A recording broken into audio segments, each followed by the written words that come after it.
Bismillahirrahmanirrahim. Assalamualaikum warahmatullahi wabarakatuh. Bihamdillahi wassalatu wassalamu ala rasulillah wa ala alihi wa sahbihi wa mawalah wa la hawla wa la quwata illa billahi wa ba'du.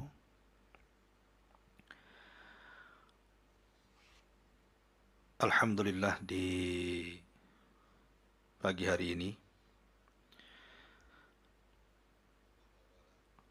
Allah subhanahu wa ta'ala masih memberikan kesempatan kepada kita dan pembahasan di pagi hari ini karena kita sudah berada di akhir Ramadan, maka tentu membahas ibadah yang sangat penting di akhir-akhir Ramadan adalah sangat penting sekali, terutama yang berkaitan dengan zakat fitrah. Ma'asyiral muslimin yang dimuliakan Allah subhanahu wa ta'ala, ada 5 perkara yang wajib kita ketahui seputar zakat fitrah. Yang pertama, bicara hukumnya. Yang kedua, bicara besarannya. Yang ketiga, bicara waktunya. Yang keempat, bicara tentang kemana zakat fitrah ini harus disalurkan. Dan yang terakhir tentu bicara tentang hikmah-hikmah di balik zakat fitrah. Ini yang kita akan bahas beberapa menit ke depan. Ma'asyiral muslimin yang dimuliakan Allah subhanahu wa ta'ala, ada 2 hadis yang mendasari 5 pembahasan ini. Pertama, hadis dari Abdullah bin Abbas radhiyallahu anhuma yang dikeluarkan Imam Muslim. Nabi sallallahu alaihi wasallam bersabda, ataupun Abdullah bin Abbas radhiyallahu anhuma mengatakan, farada Rasulullah sallallahu alaihi wasallam zakat al-fitri tuhratan lis-saimi min al-lagwi war-rafathi wa tu'matan lil masakin. Man addaha qabla as-salati fahiya zakatun maqbulah wa man addaha ba'da as-salati fahiya sadaqatun minas sadaqat. Kata Abdullah bin Abbas radhiyallahu anhuma, Nabi sallallahu alaihi wasallam mewajibkan zakat fitrah sebagai pembersih bagi orang yang berpuasa dari perkara-perkara yang tidak ada faedahnya dan ucapan-ucapan kotor, dan juga sebagai bentuk sedekah memberi makan para fuqara wal masakin. Maka barang siapa yang melaksanakannya sebelum salat Id, maka itu zakat yang diterima, dan barang siapa yang melaksanakannya setelah salat Id, maka dianggap sedekah dari sedekah-sedekah yang ada. Kemudian hadis yang kedua, hadis dari Abdullah ibn Umar radhiyallahu anhuma, dia juga mengatakan, farada Rasulullah sallallahu alaihi wasallam zakat al-fitri min Ramadan sa'an min tamrin wa sa'an min syair alal abdi wal hurri wal dzakari wal untha wal saghiri wal kabiri minal muslimin. Nabi SAW mewajibkan zakat fitrah dari bulan Ramadan, 1 sa' dari kurma, 1 sa' dari gandum, atas seorang hamba yang merdeka ataupun budak, kepada laki-laki atau perempuan, kepada orang besar atau anak kecil dari kaum muslimin. Ma'asyiral muslimin yang dimuliakan Allah subhanahu wa ta'ala, dari 2 riwayat ini kita akan bahas dari 5 poin yang saya sebutkan tadi. Pertama, hukumnya. Di sini kata 2 sahabat, Abdullah ibn Abbas dan Abdullah ibn Umar radhiyallahu anhum, mereka berdua mengatakan farada Rasulullah sallallahu alaihi wasallam. Dari sini menunjukkan bahwa zakat fitrah itu sebuah kewajiban. Yang namanya sebuah kewajiban berarti barang siapa yang meninggalkannya berdosa. Siapa yang mengingkarinya bisa kufur.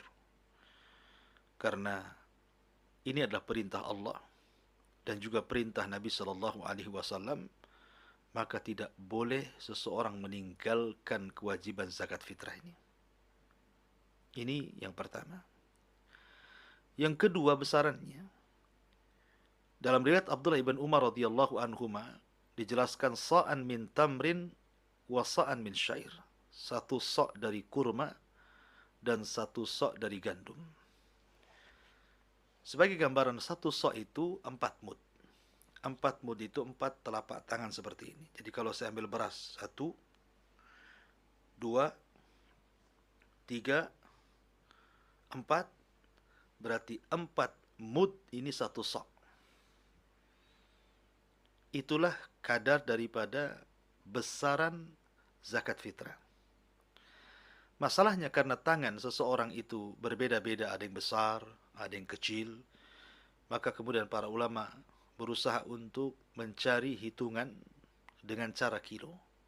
Maka minimalnya antara 2,5 kilo sampai 3 kilo. Itulah zakat fitrah.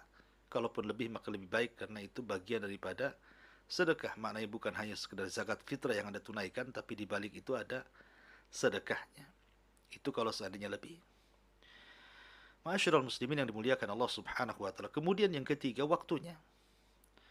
Dalam riwayat Abdullah ibn Abbas radhiyallahu anhu tadi dikatakan, man addaha qabla shalah fahiya zakatun maqbulah wa man addaha ba'da shalah fahiya shadaqatun minas shadaqah.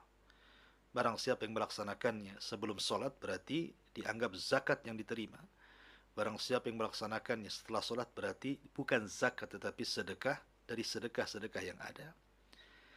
Dari sini menunjukkan bahwa jelas akhir pelaksanaan zakat fitrah itu sebelum salat Id. Lalu kapan awalnya? Sebagian para ulama mengatakan berdasarkan hadis Abu Hurairah radhiyallahu an, ketika menjaga pembendaharaan gudang zakat, tiba-tiba di malam hari ada pencuri yang mengambil sebagian karung gandum. Dikejar oleh Abu Hurairah radhiyallahu an, tapi orang ini memberikan alasan bahwa dia sedang membutuhkan dan sedang berhajat kepada makanan itu karena keluarganya sedang kelaparan. Maka Abu Hurairah melepaskannya. Di malam yang kedua, rupanya orang ini datang lagi dan mencuri. Ditangkap lagi kemudian memberikan alasan yang sama. Kemudian di malam yang ketiga, sama juga. Kena tangkap, tapi Abu Hurairah mengatakan, untuk kali ini saya tidak akan lepas. Akan saya laporkan kepada Nabi SAW. Kemudian orang ini mengatakan, wahai Abu Hurairah, lepaskan saya. Maukah ku ajarkan kepadamu satu ayat dalam Al-Quran. Kalau kau baca, sebelum tidurmu, kau akan dijaga oleh Allah Subhanahu wa ta'ala dari syaitan.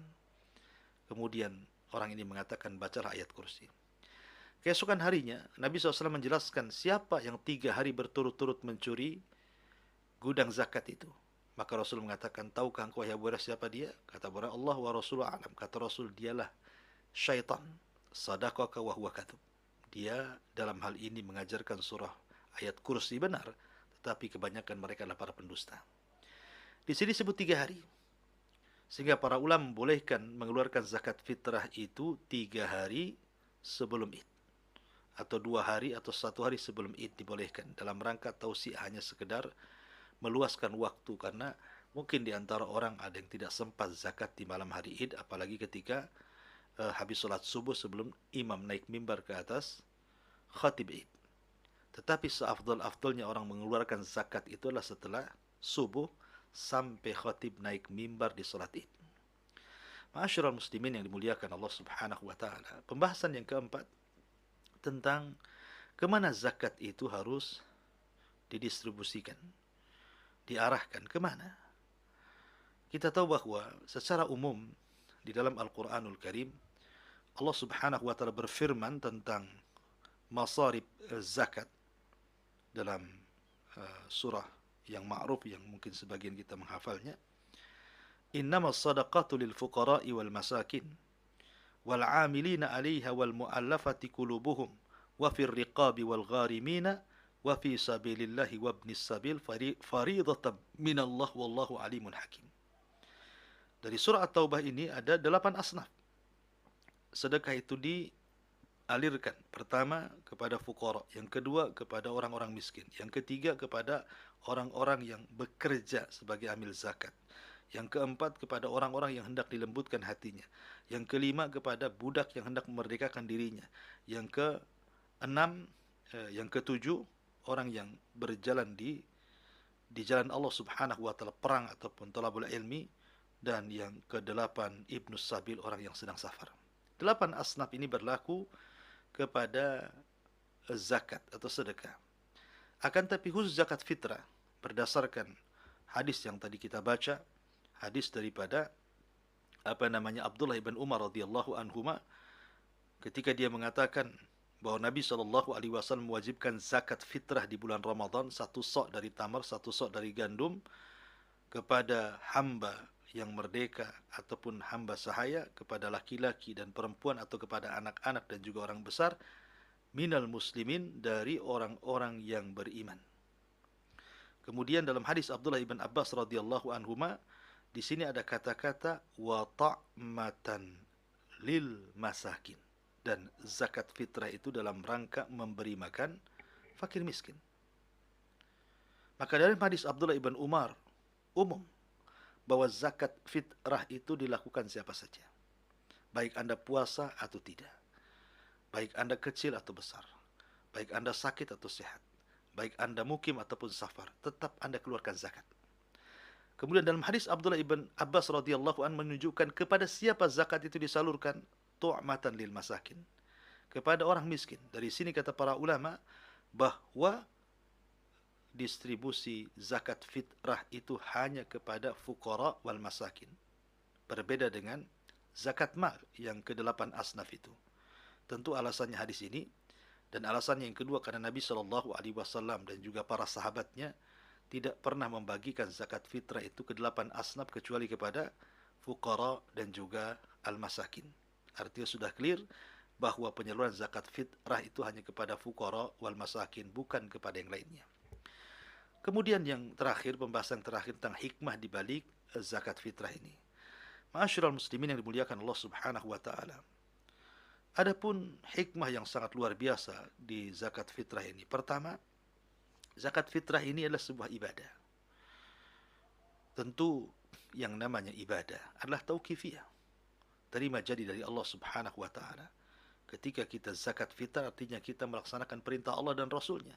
Dan ini pahala yang sangat besar ketika kita melaksanakan perintah Allah dan Rasulnya. Yang kedua, bentuk syukur.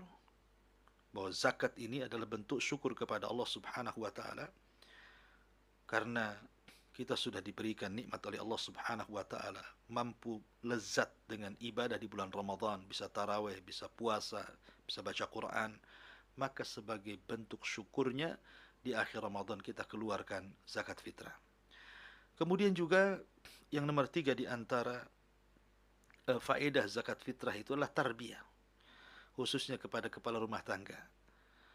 Ada sebagian kepala rumah tangga itu yang mereka tidak peduli dengan istrinya, dengan anaknya, dengan orang-orang yang wajib nafkahinya. Tapi ketika datang Idul Fitri, maka Anda sebagai kepala keluarga wajib untuk mengeluarkan zakat Anda sendiri, zakat istri Anda, dan zakat anak-anak Anda. Di sini ada tarbiyah, bahwa kepala rumah tangga harus lebih memperhatikan kepada keluarganya. Kemudian yang keempat, bahwa di dalam zakat fitrah itu Anda akan mendapatkan pahala yang sangat besar sekali. Pahala yang sangat besar sekali, karena bagaimanapun dalam kandungan zakat fitrah itu ada unsur sedekah. Dan kita tahu pahala sedekah luar biasa. Ya. Kemudian juga yang kelima, bahwa zakat fitrah ini adalah syiar. Ketika para ulama mengatakan wa in tubdu shadaqat fa ni'mahi wa in tukhfuha wa tu'tuha al-fuqara fa huwa khairul lakum. Artinya kalau seandainya Anda tampakkan zakat itu, maka itu sebuah nikmat. Tapi kalau engkau sembunyikan, lebih baik lagi. Maknanya kata para ulama, yang tampak ini ibadah zakat wajib, yang disuruh disembunyikan itu adalah ibadah sedekah sunnah. Artinya kalau wajib, tampakkan saja. Ini sebagai syiar dari syiar-syiar Allah Subhanahu wa taala. Artinya ketika kita kemudian menampakkan syariat zakat fitrah ini dalam rangka menyebarkan syiar. Dan Allah mengatakan, "Waman yu'adzim sya'airallah fa innaha min taqwal qulub." Siapa yang mengagungkan syiar Allah, maka itu bagian daripada ketakwaan kepada Allah Azza wa Jalla. Kemudian yang keenam, bahwa zakat fitrah ini tuhratan lis-shaim, sebagai pembersih bagi orang-orang yang berpuasa. Begini, malaikat saja yang diciptakan oleh Allah ruku sampai kiamat, sujud sampai kiamat, nanti pada hari kiamat ketika wajah mereka mendongak kemudian memandang wajah Allah, apa yang mereka katakan?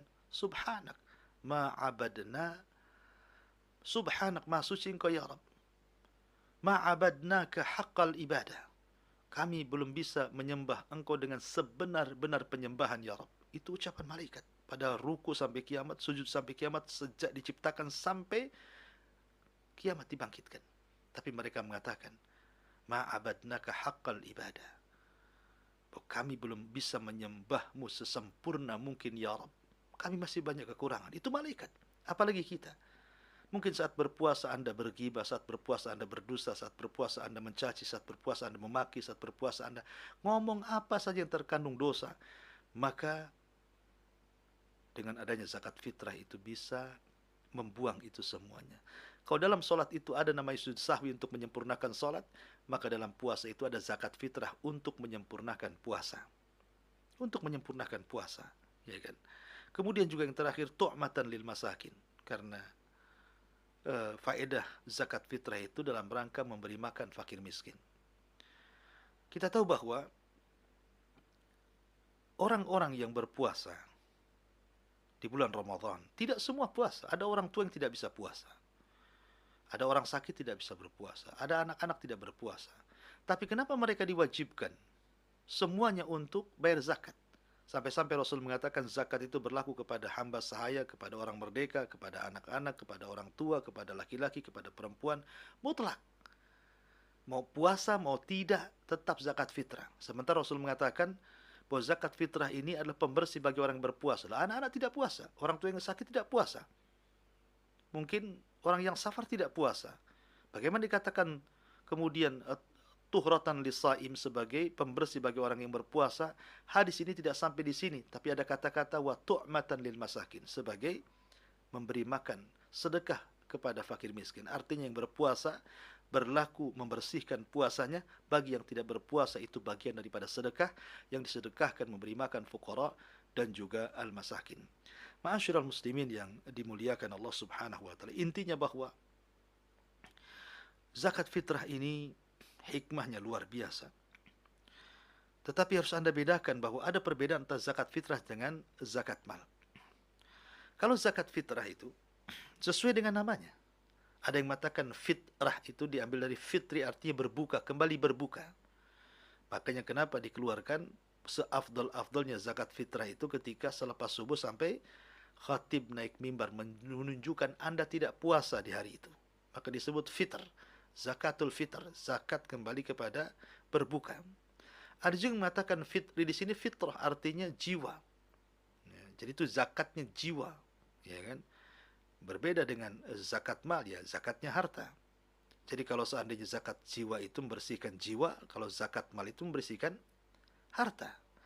Kemudian juga zakat fitrah ini berkaitan dengan badan. Artinya dimanapun Anda berada, disitulah Anda zakat fitrah. Contoh seandainya Anda orang Batam, kemudian safar ke Jawa. Ketika sampai di Jawa terbenam matahari malam Id, berarti Anda zakat di sana.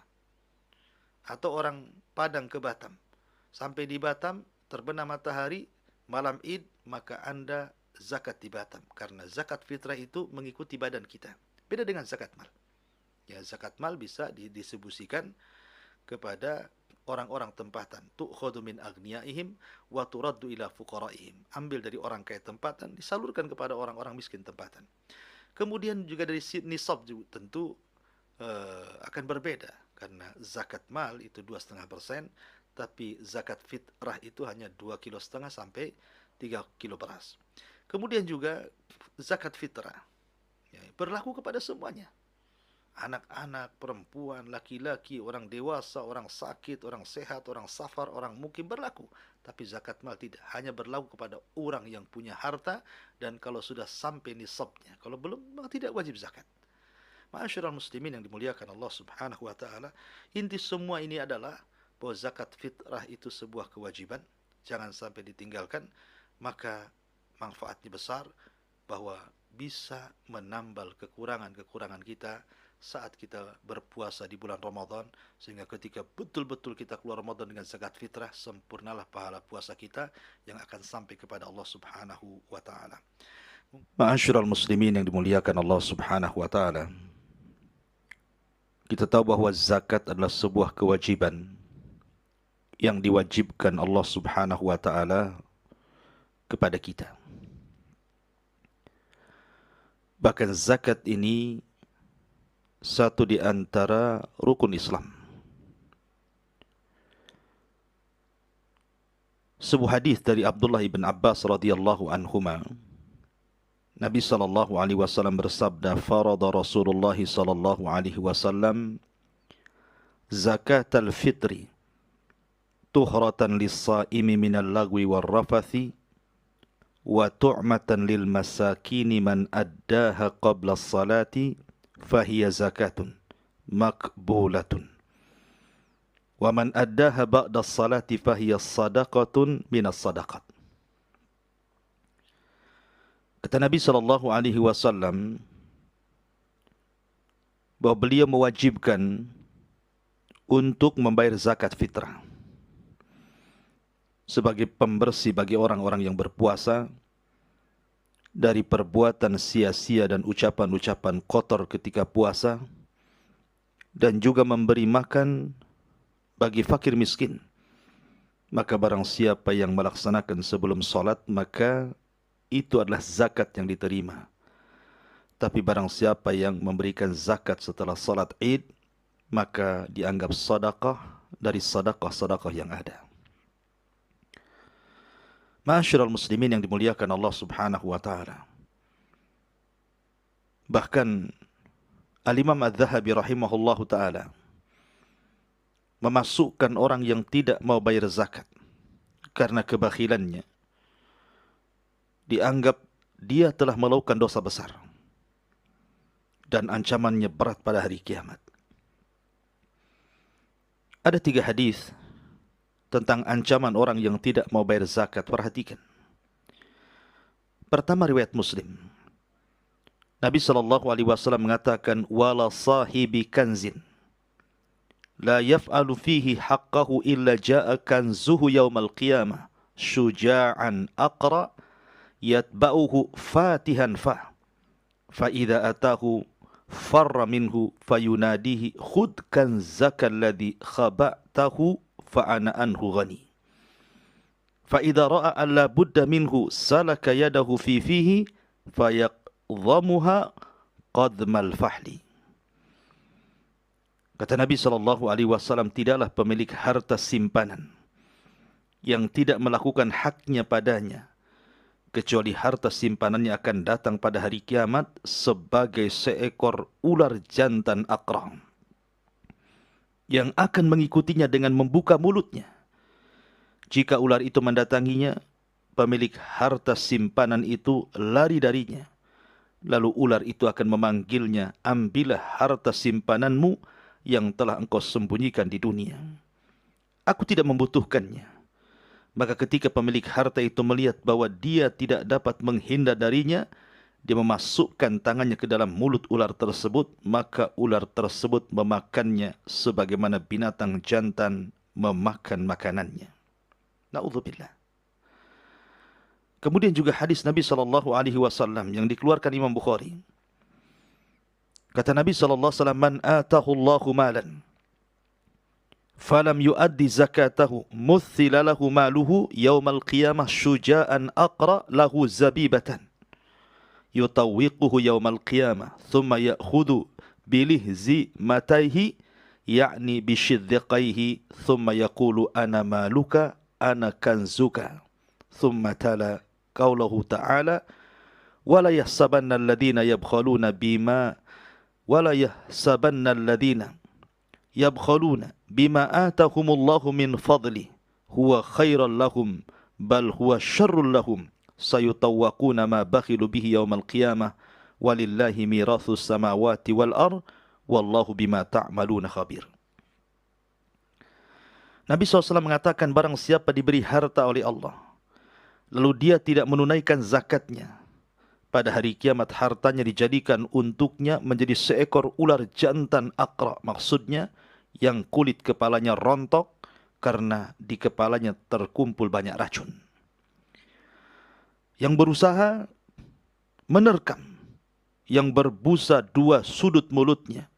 Ular itu dikalungkan di lehernya pada hari kiamat. Ular itu memegang dengan kedua sudut mulutnya. Lalu ular itu berkata, saya adalah hartamu, saya adalah simpananmu. Kemudian beliau SAW membacakan surah Ali Imran ayat 180. Sekali-kali, janganlah orang-orang yang bakhil dengan harta Allah, yang Allah berikan kepada mereka dari karunia-Nya, menyangka bahwa kebakhilan itu baik bagi mereka. Sesungguhnya kebakhilan itu adalah buruk bagi mereka. Harta yang mereka bakhilkan itu akan dikalungkan di lehernya kelak pada hari kiamat. Dan kepunyaan Allah lah segala warisan yang ada di langit dan di bumi.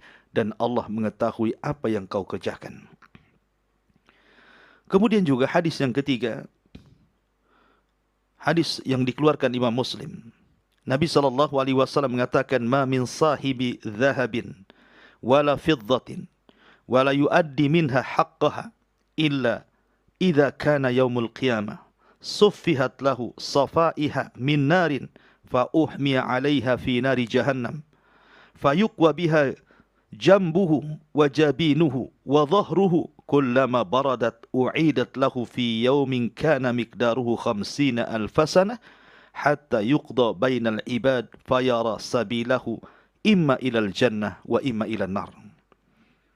Tidaklah pemilik emas ataupun perak yang tidak menunaikan hak zakatnya, kecuali jika telah terjadi pada hari kiamat, perak dijadikan lempengan-lempengan di neraka, kemudian dipanaskan di dalam neraka jahanam, lalu dibakarkan dahinya, lambungnya, punggungnya. Tiap-tiap lempengan itu ketika menjadi dingin maka akan dipanaskan kembali untuk menyiksanya. Dan itu dilakukan pada hari kiamat yang satu hari ukurannya 50,000 tahun. Sehingga diputuskan di antara seluruh hamba, kemudian dia akan melihat jalannya apakah ke surga atau ke neraka. Na'udzubillah. Inilah ancaman orang-orang yang tidak mengeluarkan zakat. Ma'asyiral muslimin yang dimuliakan Allah Subhanahu wa taala. Lalu apakah semua orang boleh kita berikan zakat? Rupanya di sana ada beberapa orang yang seseorang tidak boleh menyalurkan zakat kepada mereka. Siapa mereka? Yang pertama, zakat tidak boleh disalurkan kepada Bani Hashim. Maksudnya Bani Hashim ini keluarga Nabi SAW. Alasannya karena zakat ini harta kotor. Seseorang ketika mengeluarkan zakat artinya mengeluarkan kotoran dari hartanya. Sementara Ahlul Bait, keluarga Nabi SAW tidak layak menerima harta kotor. Dan itu berdasarkan hadis Nabi SAW. Innamas sadaqata la tambagi li ali Muhammadin. Innama hiya awsahun nas. Rawahu Muslim. Sesungguhnya sedekah tidak layak diberikan kepada keluarga Muhammad. Karena sesungguhnya harta itu adalah harta kotor manusia. Kemudian yang kedua, zakat fitrah juga tidak boleh diberikan kepada orang kafir, kepada orang murtad. Tidak boleh kepada orang-orang yang memerangi Islam, kecuali kalau orang kafir ini adalah dalam rangka hendak dilembutkan hatinya, maka boleh diberikan. Tetapi kalau tidak untuk itu, maka haram zakat fitrah itu diberikan kepada mereka. Kemudian yang ketiga, zakat fitrah juga tidak boleh diberikan kepada orang kaya. Karena asal zakat itu diambil dari orang kaya, diberikan kepada orang miskin. Tu'khadhu min aghniyaihim wa turaddu ila fuqaraihim. Diambil dari orang kayanya dan diserahkan kepada orang miskinnya. Jadi orang kaya tidak boleh diberikan zakat karena mereka orang-orang yang mengeluhkan zakat. Ma'asyiral muslimin yang dimuliakan Allah Azza wa Jalla, kecuali kalau seandainya orang kaya ini masuk dalam sabda Nabi SAW. Kata Nabi SAW, la tahillu sadaqatu li ghani illa li khamsah. Tidak halal sedekah bagi orang kaya itu kecuali kepada 5 kelompok. Pertama, amil alaiha, memang dia amil. Kemudian yang kedua, aw rajulin ishtaraha bimalihi, aw gharimin, aw ghazin fi sabilillah, aw miskin tusaddiqu alaihi minha fa uhdiya minha li ghani. Pertama, saya ulangi, dari orang kaya yang boleh diberikan zakat adalah seorang amil. Memang dia pengurus zakat. Pengurus zakat. Atau seseorang yang kemudian bangkrut. Orang kaya ini bangkrut karena menebus orang, akhirnya dia pun jatuh miskin, maka boleh diberikan zakat. Atau dia banyak hutang. Atau dia sedang jihad di jalan Allah Subhanahu wa ta'ala, ghazin fi sabilillah. Ma'asyiral muslimin yang dimuliakan Allah Subhanahu wa ta'ala. Kemudian yang keempat, tidak boleh zakat fitrah diberikan kepada orang fasik. Karena dikhawatirkan apa yang kita berikan kepada mereka digunakan untuk maksiat kepada Allah Subhanahu wa ta'ala.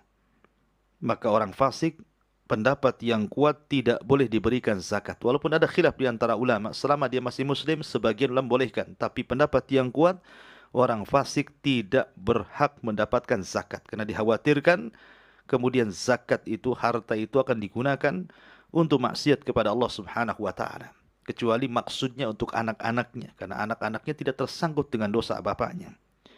Kemudian yang nomor 6, sedekah tidak diberikan kepada lidhi mirratis sawiyah. Artinya orang yang kuat badannya, orang yang sehat badannya, orang yang sanggup bekerja. Bukan orang sakit. Bukan orang yang sudah tua, memang betul-betul sehat, kekar, bisa bekerja. Dan ini berdasarkan sabda Nabi SAW, la tahillu sadaqatu li ghani wala dhi mirratin sawi. Tidak halal sedekah itu bagi orang kaya dan pemilik kesehatan. Maksudnya dhi mirratis sawi ay al-qawi as-sahihil badan, orangnya kuat, kemudian badannya sehat, alladhi yaqdiru alal amal, dan dia sanggup untuk bekerja. Maka tidak berhak orang-orang seperti ini mendapatkan zakat. Kemudian yang terakhir, yang nomor 7, zakat juga tidak boleh kepada orang yang berhak kita berikan nafkah. Seperti orang tua, anak-anak, istri. Maka tidak boleh diberikan zakat kepada mereka. Orang-orang yang wajib kita nafkahi mereka. Atau ayah, kemudian ibu, kemudian kakek, kemudian nenek gitu ya. Maka mereka tidak boleh diberikan zakat. Tetapi kita berikan nafkah mereka. Nafkah wajib kepada mereka. Maka inilah orang-orang yang memang dikhususkan 7 kelompok ini, boleh seseorang itu tidak memberi zakat kepada mereka. Bahkan bisa jadi haram hukumnya. Kemudian yang terakhir, lalu siapa orang-orang yang boleh tidak bayar zakat? Pertama, orang fakir yang memang tidak sanggup makan untuk 1 hari itu. Maka tidak wajib mengeluarkan zakat. Kemudian yang kedua, janin. Idza lam yulad qabla maghribil lailatal id, kalau memang tidak dilahirkan sebelum maghrib di malam id, maka tidak wajib zakat. Kemudian al-mayyit alladhi mata qabla ghurubis syamsi akhir yaum min Ramadan. Orang yang meninggal sebelum terbenam matahari di akhir Ramadan. Maka 3 kelompok ini tidak wajib zakat. Ma'asyiral muslimin yang dimuliakan Allah Azza wa Jalla, sebagai nasihat akhir, kita tahu bahwa zakat ini adalah fitnah bagi seorang muslim. Ujian bagi seorang muslim. Allah mengatakan, wa'lamu annama amwalukum wa auladukum fitnah. Ingat bahwa harta dan anak-anak itu fitnah. Kata Nabi SAW, likulli ummatin fitnah, wa fitnatu hadil ummah al-mal. Setiap umat itu ada fitnahnya, dan fitnah umatku adalah harta. Lah zakat ini bagian daripada fitnah, ujian. Bagaimana tidak ujian? Sekarang Anda bekerja dari pagi sampai sore. Anda mencari uang. Tiba-tiba kemudian Anda disuruh memberikan hasilnya kepada orang yang tidak terkait dengan pekerjaan Anda. Tidak membantu Anda, bahkan tidak kenal siapa dia. Tapi kita disuruh memberikan uang kepadanya, memberikan zakat kepadanya. Maka ini ujian. ujian bagi orang yang beriman. Apakah dia bisa melakukan seperti itu, menghilangkan kebakhilannya, ataukah justru dia tidak sanggup mendapatkan ujian sehingga dia selamanya bakhil akan hartanya. Yang jelas bahwa kita tahu bahwa harta itu tidak akan bermanfaat sama sekali pada hari kiamat, kecuali orang-orang yang memang mengeluarkan harta itu untuk sedekah, zakat dan yang semacamnya. Kata Nabi SAW, "Maluka ma akalta fa afnaita, wa ma labista fa ablaita, wa ma tasaddaqta fa abqaita." Hartamu yang kau makan habis, yang kau pakai usang, yang kau sedekahkan, itulah yang akan bermanfaat. Makanya Allah Subhanahu wa taala mengatakan, "Wala tuhzini yauma yub'atsun, yauma la yanfa'u malun wala banun illa man atallaha biqalbin salim." Allah mengatakan la yanfa'u malun wala banun. Pada hari kiamat tidak ada manfaat harta dan juga keturunan, kecuali orang yang membawa hati yang selamat. Salah satunya orang-orang yang menunaikan zakat. Dan Allah juga mengatakan wailun likulli humazatil lumaza alladzi jama'a malahu wa 'addadah yahsabu anna malahu akhlada. Celakalah bagi orang-orang yang mengumpat lagi mencela, yang mengumpulkan harta lagi menghitung-hitung, dia mengira bahwa hartanya akan mengekalkan dirinya, naudzubillah. Dan ingat, Allah juga mengatakan wa amman utiya kitabahu bishimali fayaqulu ya laitani lam uta kitabiyah wa lam adri ma hisabiyah ya laitaha kanatil qadiyah ma agna anni maliyah halaka anni sultaniyah. Adapun orang-orang yang diberikan kepadanya kitab catatan amalnya dari sebelah kirinya, maka dia berkata, wahai alangkah baiknya kiranya tidak diberikan kepadaku kitabku ini, dan aku tidak mengetahui apa hisab terhadap diriku. Wahai kiranya kematian itulah yang menyelesaikan segala sesuatu, hartaku sekali-kali tidak bermanfaat bagiku, dan kekuasaan pun tidak bisa manfaat bagiku. Ma'asyiral muslimin yang dimuliakan Allah Azza wa Jalla, mumpung kita hidup di dunia, maka investasikan harta kita untuk akhirat. Kata Nabi SAW, man ahabba liqa Allah ahabba Allahu liqa'ah, wa man kariha liqa Allah kariha Allahu liqa'ah. Siapa yang cinta berjumpa dengan Allah, Allah cinta berjumpa dengan dia. Siapa yang benci berjumpa dengan Allah, Allah benci berjumpa dengan dia. Apa maksudnya? Maka siapa yang hartanya diinvestasikan untuk akhiratnya dengan sedekah, dengan zakatnya, dengan kemurahannya, dia bangun istana di sorga, taman di sorga, kenikmatan di sorga, maka menjelang ajalnya dia cinta berjumpa dengan Allah karena ingin kembali ke rumah yang sudah dibangunnya di sorga.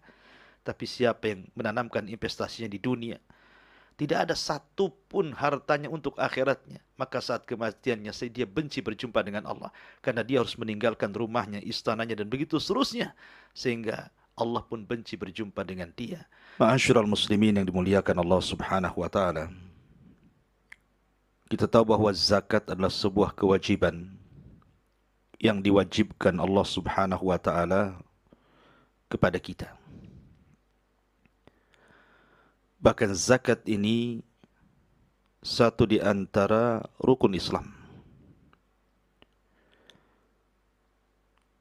Sebuah hadis dari Abdullah ibn Abbas radhiyallahu anhuma, Nabi sallallahu alaihi wasallam bersabda, "Farada Rasulullah sallallahu alaihi wasallam zakatal fitri tuhratan lis-shaimi minal lagwi war rafathi wa tu'matan lil masakini man addaha qabla as-salati fahiya zakatun maqbulatun wa man addaha ba'da as-salati fahiya sadaqatun minas sadaqat." Kata Nabi sallallahu alaihi wasallam bahwa beliau mewajibkan untuk membayar zakat fitrah sebagai pembersih bagi orang-orang yang berpuasa dari perbuatan sia-sia dan ucapan-ucapan kotor ketika puasa, dan juga memberi makan bagi fakir miskin. Maka barang siapa yang melaksanakan sebelum salat, maka itu adalah zakat yang diterima. Tapi barang siapa yang memberikan zakat setelah salat Id, maka dianggap sedekah dari sedekah-sedekah yang ada. Ma'asyiral muslimin yang dimuliakan Allah Subhanahu wa taala.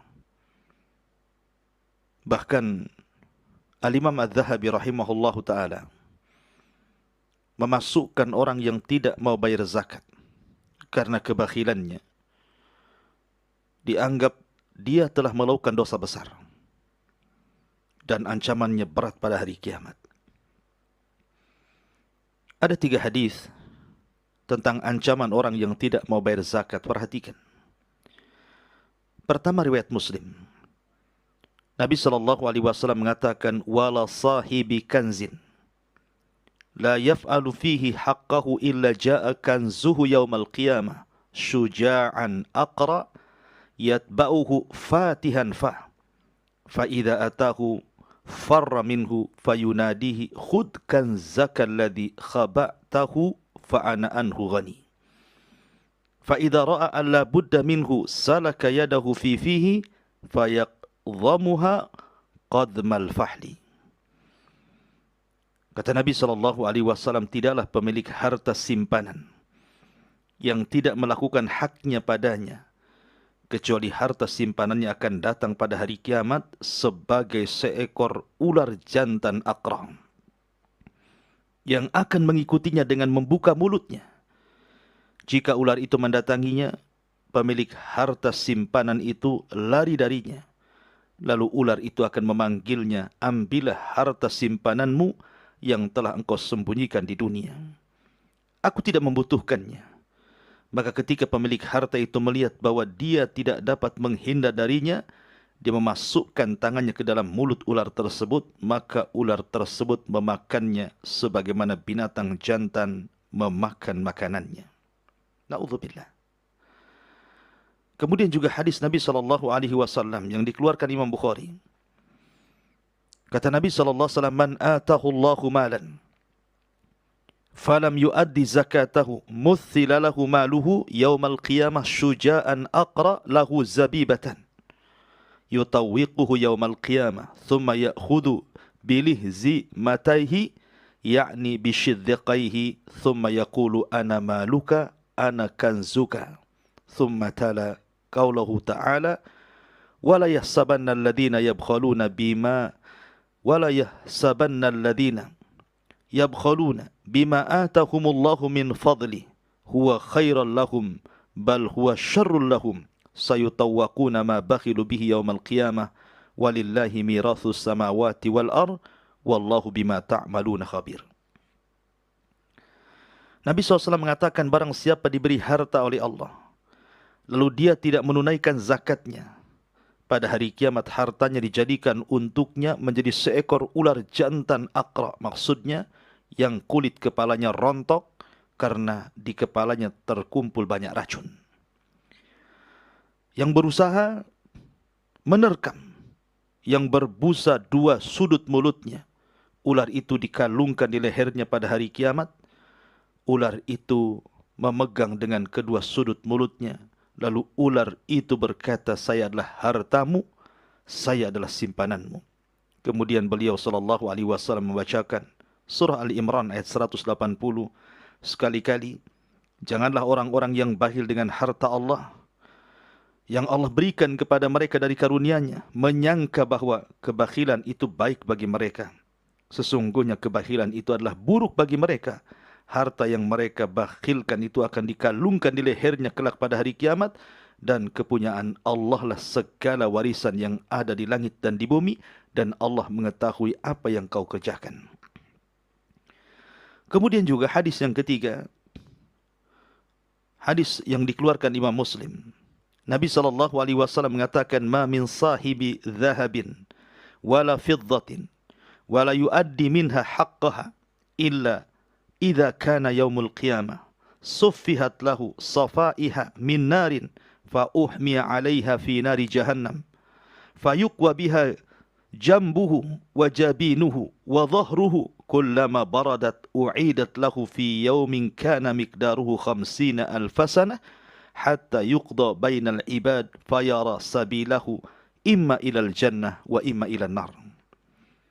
Tidaklah pemilik emas ataupun perak yang tidak menunaikan hak zakatnya, kecuali jika telah terjadi pada hari kiamat, perak dijadikan lempengan-lempengan di neraka, kemudian dipanaskan di dalam neraka jahanam, lalu dibakarkan dahinya, lambungnya, punggungnya. Tiap-tiap lempengan itu ketika menjadi dingin maka akan dipanaskan kembali untuk menyiksanya. Dan itu dilakukan pada hari kiamat yang satu hari ukurannya 50.000 tahun. Sehingga diputuskan di antara seluruh hamba, kemudian dia akan melihat jalannya apakah ke sorga atau ke neraka. Na'udzubillah. Inilah ancaman orang-orang yang tidak mengeluarkan zakat. Ma'asyiral muslimin yang dimuliakan Allah Subhanahu wa taala. Lalu apakah semua orang boleh kita berikan zakat? Rupanya di sana ada beberapa orang yang seseorang tidak boleh menyalurkan zakat kepada mereka. Siapa mereka? Yang pertama, zakat tidak boleh disalurkan kepada Bani Hashim. Maksudnya Bani Hashim ini keluarga Nabi sallallahu alaihi wasallam. Alasannya karena zakat ini harta kotor. Seseorang ketika mengeluarkan zakat artinya mengeluarkan kotoran dari hartanya. Sementara Ahlul Bait, keluarga Nabi sallallahu alaihi wasallam tidak layak menerima harta kotor.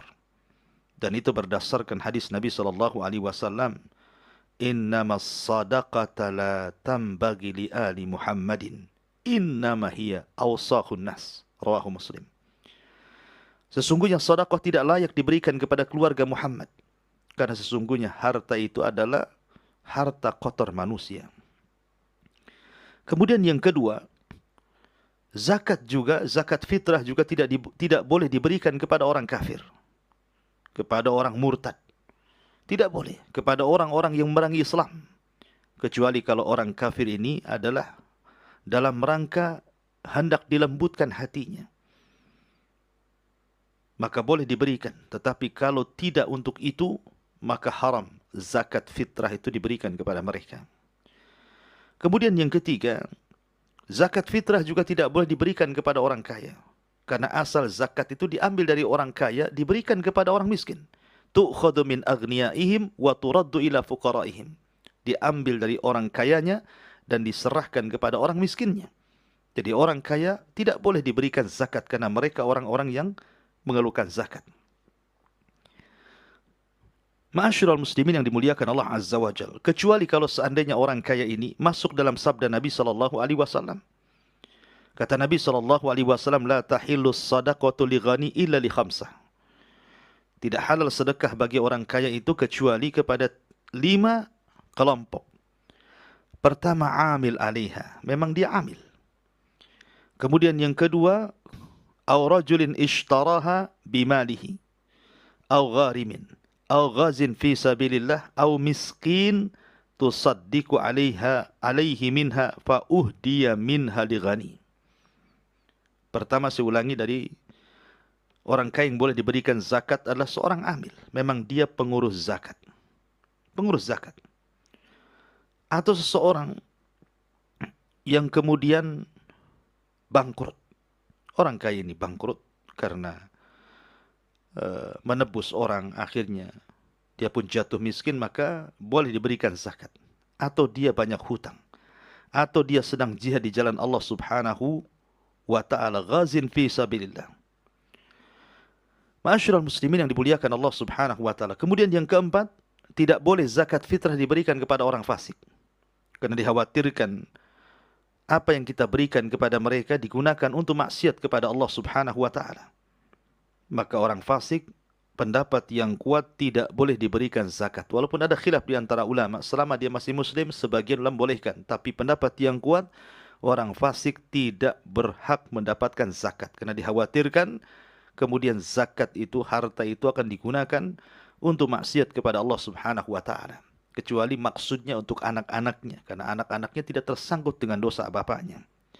Kemudian yang nomor 6, sedekah tidak diberikan kepada lidhi mirratis sawiyah. Artinya orang yang kuat badannya, orang yang sehat badannya, orang yang sanggup bekerja. Bukan orang sakit, bukan orang yang sudah tua, memang betul-betul sehat, kekar, bisa bekerja. Dan ini berdasarkan sabda Nabi sallallahu alaihi wasallam, "La tahillu shadaqatu li ghani wala dhi mirratin sawi." Tidak halal sedekah itu bagi orang kaya dan pemilik kesehatan. Maksudnya dhi mirratis sawi ay al-qawi as-sahihil badan, orangnya kuat kemudian badannya sehat, alladhi yaqdiru 'alal amal, dan dia sanggup untuk bekerja. Maka tidak berhak orang-orang seperti ini mendapatkan zakat. Kemudian yang terakhir, yang nomor 7, zakat juga tidak boleh kepada orang yang berhak kita berikan nafkah, seperti orang tua, anak-anak, istri. Maka tidak boleh diberikan zakat kepada mereka.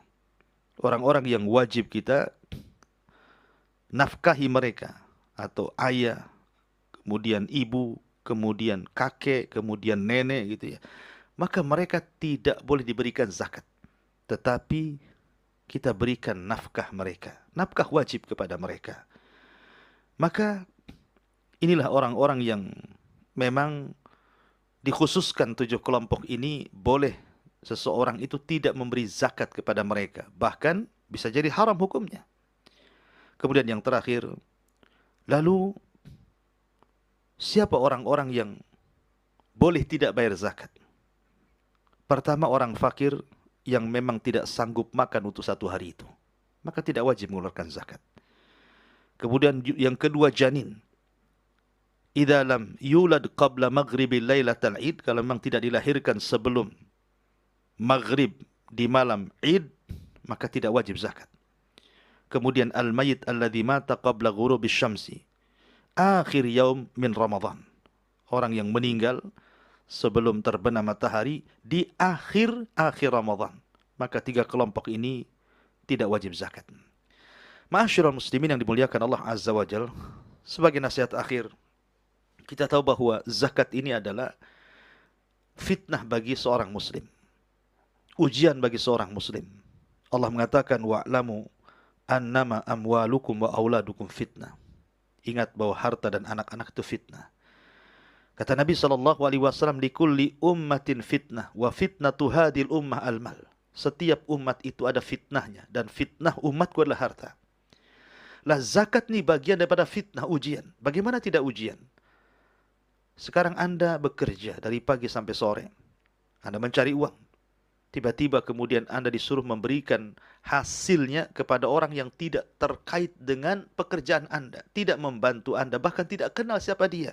Tapi kita disuruh memberikan uang kepadanya, memberikan zakat kepadanya. Maka ini ujian. Ujian bagi orang yang beriman. Apakah dia bisa melakukan seperti itu, menghilangkan kebakhilannya? Ataukah justru dia tidak sanggup mendapatkan ujian sehingga dia selamanya bakhil akan hartanya? Yang jelas bahwa kita tahu bahwa harta itu tidak akan bermanfaat sama sekali pada hari kiamat, kecuali orang-orang yang memang mengeluarkan harta itu untuk sedekah, zakat, dan yang semacamnya. Kata Nabi SAW, maluka ma akalta fa afnaita, wa ma labista fa ablaita, wa ma tasaddaqta fa abqaita. Hartamu yang kau makan habis, yang kau pakai usang, yang kau sedekahkan, itulah yang akan bermanfaat. Makanya Allah Subhanahu wa taala mengatakan, wala tuhzini yauma yub'atsun, yauma la yanfa'u malun wala banun illa man atallaha biqalbin salim. Allah mengatakan, la yanfa'u malun wala banun. Pada hari kiamat tidak ada manfaat harta dan juga keturunan, kecuali orang yang membawa hati yang selamat. Salah satunya orang-orang yang menunaikan zakat. Dan Allah juga mengatakan, wailun likulli humazatil lumaza, alladzi jama'a malahu wa 'addadah yahsabu anna malahu akhlada. Celakalah bagi orang-orang yang mengumpat lagi mencela, yang mengumpulkan harta lagi menghitung-hitung, dia mengira bahwa hartanya akan mengekalkan dirinya, naudzubillah. Dan ingat, Allah juga mengatakan, wa amman utiya kitabahu bishimali fayaqulu ya laitani lam uta kitabiyah wa lam adri ma hisabiyah ya laitaha kanatil qadiyah ma agna anni maliyah halaka anni sultaniyah. Adapun orang-orang yang diberikan kepadanya kitab catatan amalnya dari sebelah kirinya, maka dia berkata, wahai alangkah baiknya kiranya tidak diberikan kepadaku kitabku ini, dan aku tidak mengetahui apa hisab terhadap diriku. Wahai kiranya kematian itulah yang menyelesaikan segala sesuatu, hartaku sekali-kali tidak bermanfaat bagiku, dan kekuasaan pun tidak bisa manfaat bagiku. Ma'asyiral muslimin yang dimuliakan Allah Azza wa Jalla, mumpung kita hidup di dunia, maka investasikan harta kita untuk akhirat.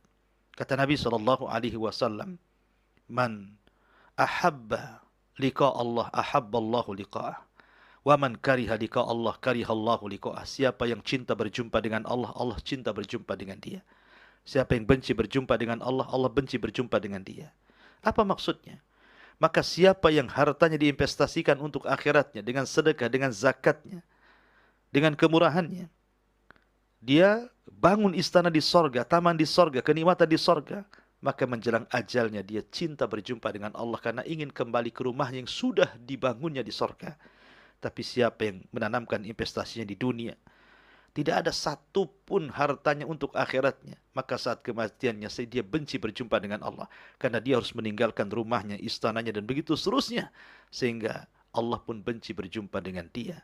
Mudah-mudahan ada manfaatnya. Subhanaka wa bihamdika asyhadu an la ilaha illa anta astaghfiruka wa atubu ilaik. Allahu ta'ala alam. Assalamualaikum warahmatullahi wabarakatuh.